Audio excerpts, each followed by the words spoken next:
तो कब दान करो? जवानी में, बुढ़ापे में तो सब गड़बड़ी है जाएगी। आगे चल करके और भी चलता है। सूत जी महाराज कहते बताओ 88,000 ऋषियों क्या सुनना चाहते हो?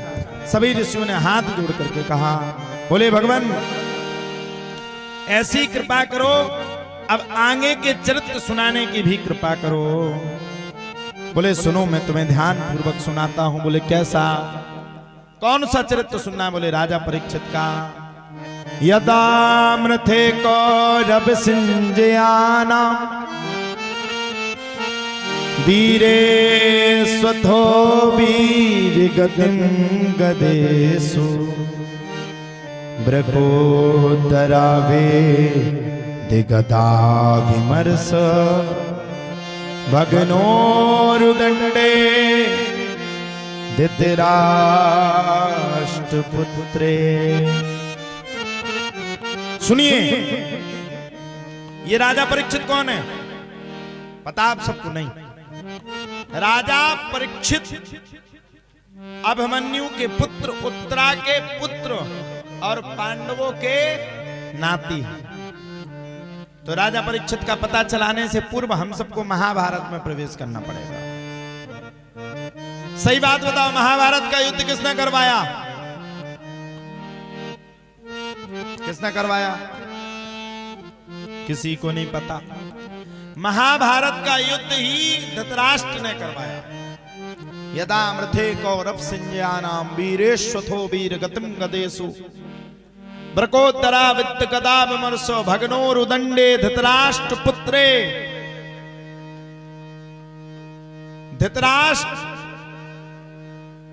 उस राज्य का राजा था और भली भांति धृतराष्ट्र इस बात को जानता था कि ये राज्य धृतराष्ट्र का नहीं। आप लोग बताओ हस्तिनापुर किसका था? धृतराष्ट्र का था? नहीं था।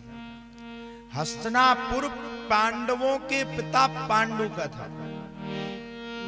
ध्यान से सुनना। पांडवों के पिता को श्राप थी, किसी भी स्त्री से किसी भी समय अगर वो आसक्ति करते हैं तो उनको पुत्र रत्न की प्राप्ति नहीं होगी। ये श्राप था। अब क्या करें? नहीं, ये श्राप था कि अगर वो किसी भी स्त्री से अगर आसक्ति करते हैं तो उनको मृत्यु को प्राप्त होना पड़ेगा। ये श्राप था। ये नकुल और सहदेव जो हैं पांडव की दूसरी पत्नी के पुत्र हैं। कुंती के तो 3 ही पुत्र थे, युधिष्ठिर, अर्जुन, भीम। एक और पुत्र थे कौन? कर्ण। कर्ण लेके शादी से पहले हुए थे। गाड़ी में होता ना,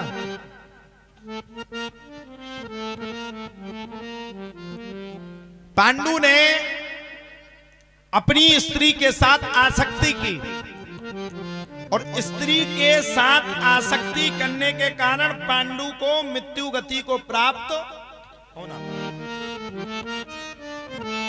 उनकी दूसरी पत्नी जिनके 2 पुत्र थे नकुल और सहदेव, उनने भी अपने प्राणों का परित्याग कर दिया। उनकी पत्नी ने प्राणों का परित्याग कर दिया। अब उस समय कोई शासक था नहीं। क्या करें? हस्तिनापुर नगर का राज्य किसको सौंपे? 2 शासक थे, भीष्म पितामह और धृतराष्ट्र।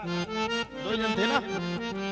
भीष्म पितामह प्रतिज्ञा किए थे कि ना कभी राज्य में राजा बनूंगा और ना कभी विवाह करूंगा, बस हस्तिनापुर की रक्षा करूंगा।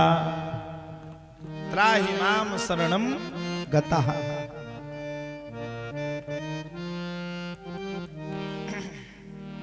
सिर्फ हस्तिनापुर की रक्षा करूंगा।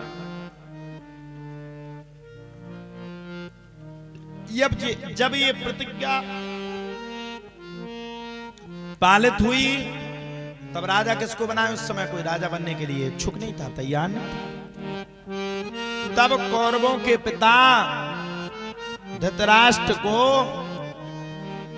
हस्तिनापुर का राजा बना दिया गया। और कब तक के लिए बनाया? जब तक पांडव बड़े नहीं होते। अब पांडव जब बड़े हो गए तो उनका अधिकार था, वो अपना राज्य मांग रहे थे। अब सीधी बात है, चाचा के पास अगर जमीन रखी है तो वो मांगेंगे, चाचा भी हमारी दो। उनने भी मांगा अपना अधिकार, हमें दो। धृतराष्ट्र की नीयत पलट गई। धृतराष्ट्र के 100 पुत्र थे, बताओ। एक नीयत पलटने में आज 5,500 वर्ष के बाद भी धृतराष्ट्र के महाभारत की गाथा आती।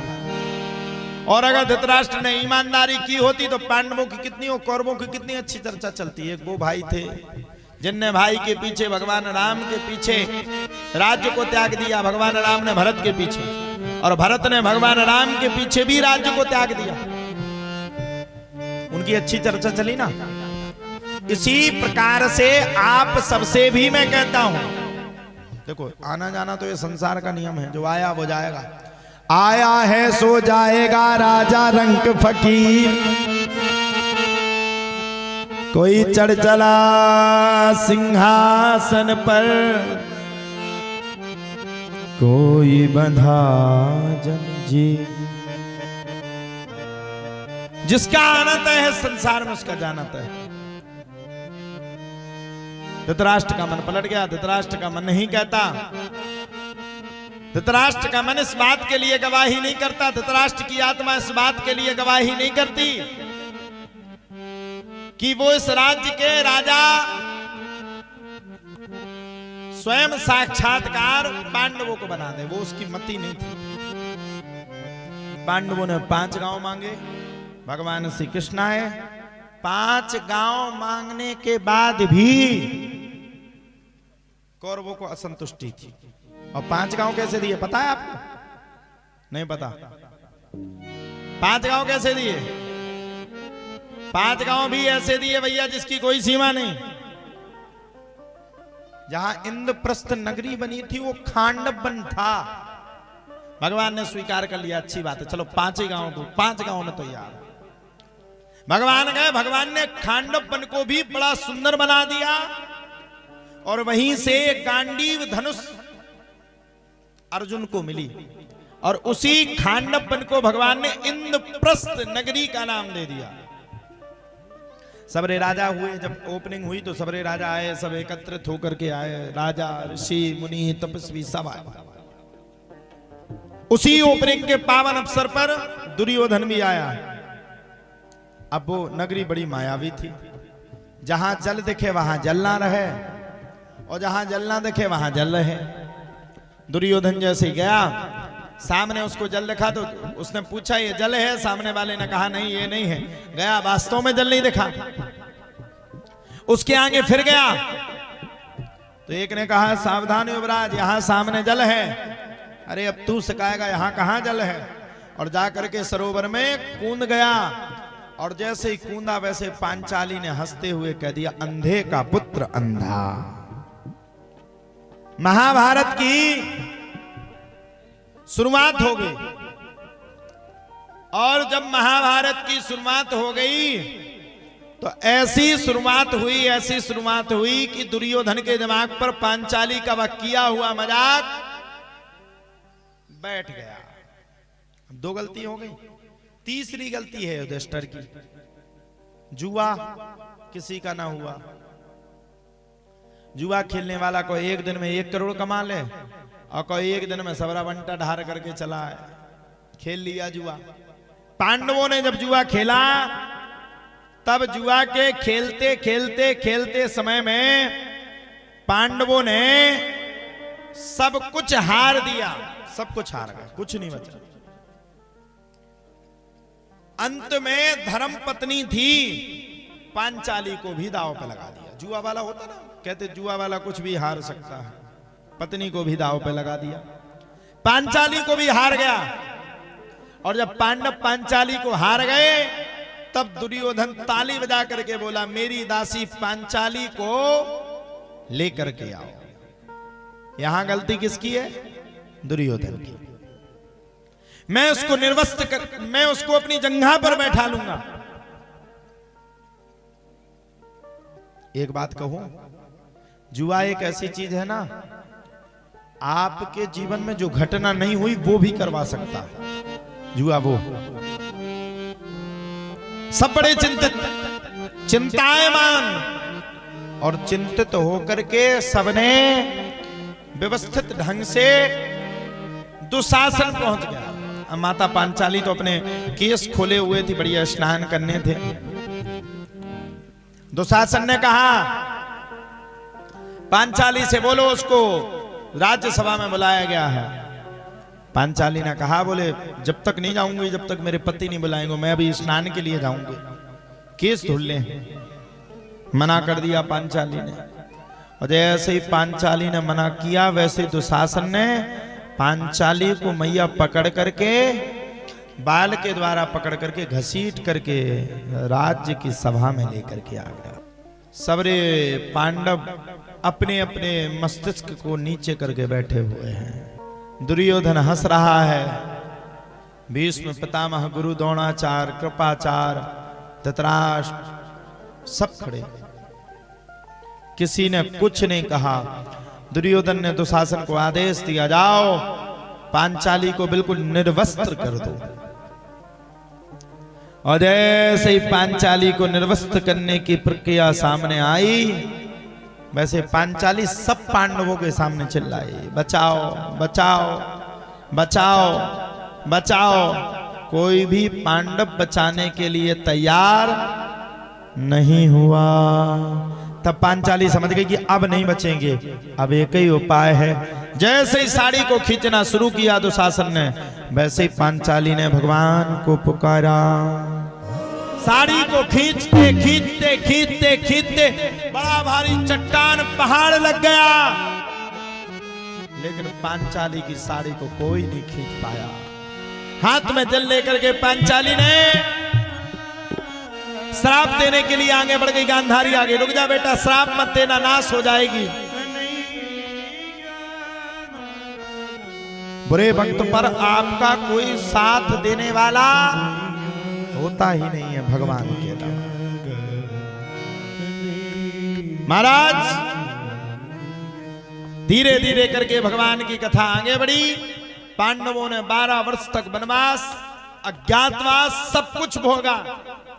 इसके बाद भगवान श्री कृष्ण ने फिर से 5 गांवों की मांग की, मात्र मान दे दो, लेकिन नहीं माना।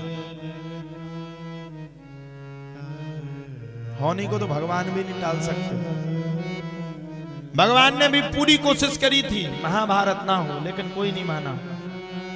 अंत में महाभारत हुआ।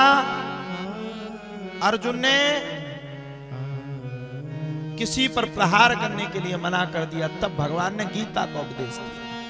धर्म क्षेत्रे कुरुक्षेत्रे संवेता युस्वः माम कहा पांडवश्चैव किम कुर्वन्तु संजय। भगवान ने बहुत समझाया, युद्ध क्षेत्र में कोई किसी का नहीं। 99 कौरव मारे गए, भीष्म पितामह सैया पर जाकर के लेट गए, गुरु द्रोणाचार्य भी चले गए, कोई नहीं बचा। दुर्योधन छुप करके बैठा था। अब भीम भैया ने तो प्रतिज्ञा करी थी ना कि जब तक दुर्योधन की जंघा को नहीं तोड़ लूंगा तब तक मैं भी शांत नहीं बैठूंगा। और जब इतने वचनों को सुना तब तो प्यारे कहा जाता है दुर्योधन एक सरोवर में छुपा हुआ बैठा था। भगवान ने दुर्योधन के साथ में मिलकर के संपूर्ण युद्ध को किया और युद्ध को करके भगवान ने दुर्योधन को धराशायी कर दिया। भीम भैया ने, दुर्योधन दुखी था। मैंने अभी तक किसी को एक पांडव नहीं मार पाया। अश्वत्थामा का तिलक कर दिया, पांडवों की जगह पांडवों के पुत्र को काट करके आ गया। और यह देख करके एक तरफ खुशी हुई और एक तरफ दुख हुआ। और तड़पते तड़पते तड़पते तड़पते तड़पते दुर्योधन ने युद्ध भूमि में ही अपने प्राणों का परित्याग कर दिया। सच्चिदानंद भगवान की प्राणों का परित्याग करने के बाद युद्ध पूर्ण तरीके से जीत लिया। पांडवों को राज्याभिषेक हुआ। लौट करके भीष्म पितामह को भगवान ने दर्शन करवाए। उत्तरा के गर्भ में राजा परीक्षित की भगवान ने रक्षा करी। और भगवान के जाने के बाद अब कलयुग का समय आ गया। कलयुग को राजा परीक्षित ने 4 स्थान दिए। द्यूतम पानम स्त्रिया सुनाम। द्यूत मतलब जुआ, पानम मतलब शराब, स्त्रिया मतलब अपनी स्त्री को छोड़कर के पराई स्त्री में भी कलयुग का वास है। और चौथा अधर्म की कमाई से कमाए हुए सोने पर राजा परीक्षित ने राजा जरासंध के मुकुट को धारण किया। कलयुग का प्रथम वास राजा परीक्षित पर हुआ। बहुत से पशुओं को मार करके राजा परीक्षित ने मरा हुआ सर्प किसके गले में डाल दिया? समिक मुनि के गले में जाकर के डाल दिया। जब समिक मुनि के गले में सर्प डाला तब समिक मुनि के पुत्र श्रृंगी मुनि ने राजा परीक्षित को श्राप दे दिया, जाओ राजा परीक्षित, आज से 7वें दिन तक्षक नाम के सर्प के काटने से आपकी मृत्यु हो जाएगी। सच्चिदानंद भगवान की जय।